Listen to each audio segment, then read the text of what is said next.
Hello and welcome to the W.B. Mason Coaching Report on GoHofstra.com. Joined for the first time for the 2020 season by the head coach of the Hofstra baseball program, John Russo. Coach, welcome. Hey, Len. Good to be here. So here we are, Coach. The dawn of the 2020 season is upon us this weekend down in Florida against Purdue in Sanford, Florida at historic Sanford Ballpark, part of the Russ Matt Invitational. Enter the 2020 season with a lot of returnees, a couple of new players. So just take us through the team and what you look at, with a solid core back from last year, including most of our pitching staff. Yeah, we can start right at the pitching. I agree with you. I think we return, probably about 80% of our innings, about 90% of our wins. We have a lot of experience on that side of the ball. Excited to see if Jet can return to how he finished last season. Got, Ryan Rue a year older, expecting big things from Stephen Basha. And, Jimmy Joyce was a second-team all-conference player last year, and he'll be returning in a starter-reliever type of role right now early on. And you got the old veteran Andrew Monday in the bullpen still for a fifth year, and Jack Anderson, and got a nice transfer in Lucas Hall from Columbia that should be able to help us out. And then at some point you'll get the return of Brad Camarda, arguably our best pitcher going into last season. At some point here in the next few weeks he'll be able to start to help us out. And then on the offensive, defensive side of the ball, you got Rob Weishire at first base, Austin Gauthier at short, Ryan Morash, who played a lot last year at second base, Miles Mensa, who saw some times in the play third. You got Anthony D'Onofrio, who was an all-around guy last year, who's back in the outfield. Vinny Costello. So a big core of the lineup returns. Obviously, the loss of Vito Fresia, Parker Quinn, guys who were drafted in the MLB draft last year. Hurt you a little bit, but you do have a good core back. Plus, you add some newcomers in a Brian Gillard, a grad transfer from Fordham, and some of the freshmen. So just take us through the offensive side of the ball and what you see for the Pride this year.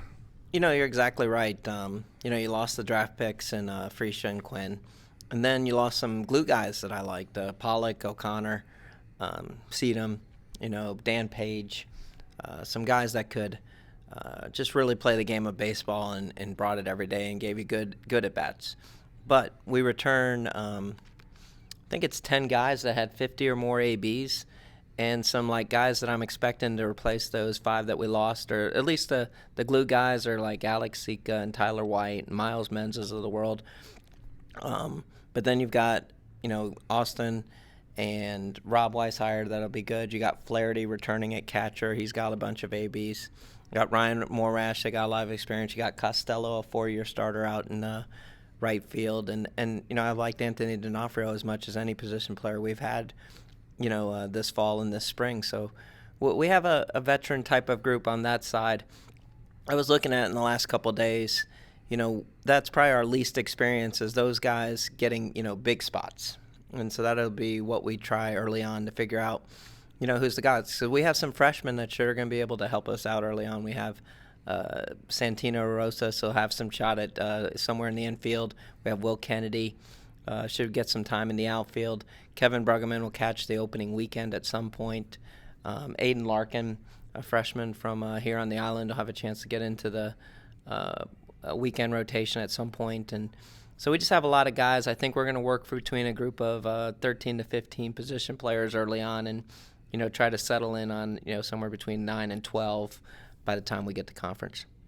And I said open up this weekend. The weather in New York has been remarkably mild for most winters. So I know you've had some opportunities to get outside, which is a refreshing change rather than showing up in Florida for the first game and getting outside for that first time. So how has spring practice been since the guys have come back in January? It's almost felt weird to practice inside, to be truthful. There's many of times I remember Texas A&M going down there and practicing on Thursday night, and that's the first time we were outside. I remember playing at UCLA. That was the first time we were outside. And, here we've probably been outside 3/4 of the time. Going into today, we'll practice outside, and then we'll get a practice in tomorrow night, and Friday we'll open up. So I guess I feel uncomfortable in the fact that we've gotten outside so much. It's just unusual. I think 2012 was the last season that I remember getting outside this much before opening game. And, but Purdue's gotten outside also. They've had the same type of weather and same type of thing. But I like it that it's two northern teams playing the opening weekend. Now, go into Friday night, Jack Jet getting the opening day start, Friday at 3 o'clock. Take us through the rest of the weekend rotation and what you're looking for from your starters this weekend on their opening starts. We're going to have Jet and Bosch and Rue will start. We're going to leave Sunday to be determined. That's a long way away, and you're talking about 27 innings of baseball to get through before we have to worry about Sunday. Intrigued to see how the heat affects the pitchers. We build them up towards, 60, 80, 100 pitches, whatever it is, but you're pitching in 78, 80-degree weather, it just knocks you out. I remember last year we had Camarda built up to almost 100, and at 60 you could tell he was really getting tired, even though he had dominated the game. And he's like, no, Coach, I feel great. He went out and threw about 10 more pitches, and it felt like he was at about 130. And there's just really no way to prepare that opening weekend. So good thing is every pitcher we're traveling this weekend will probably get a chance to throw at some point. And I think it's a big opportunity for a lot of those guys to define roles here in the next few weeks. We'll play 3 at LaSalle and then 4 the next weekend in Nevada, and it's just guys that we're going to have to use. And I'm really intrigued to see which one of those guys step up here in the next few weeks. All right, as I said, the season opens this Friday against Purdue at 3 p.m. and then continues with a doubleheader on Saturday at 1 and then a single game on Sunday at noon.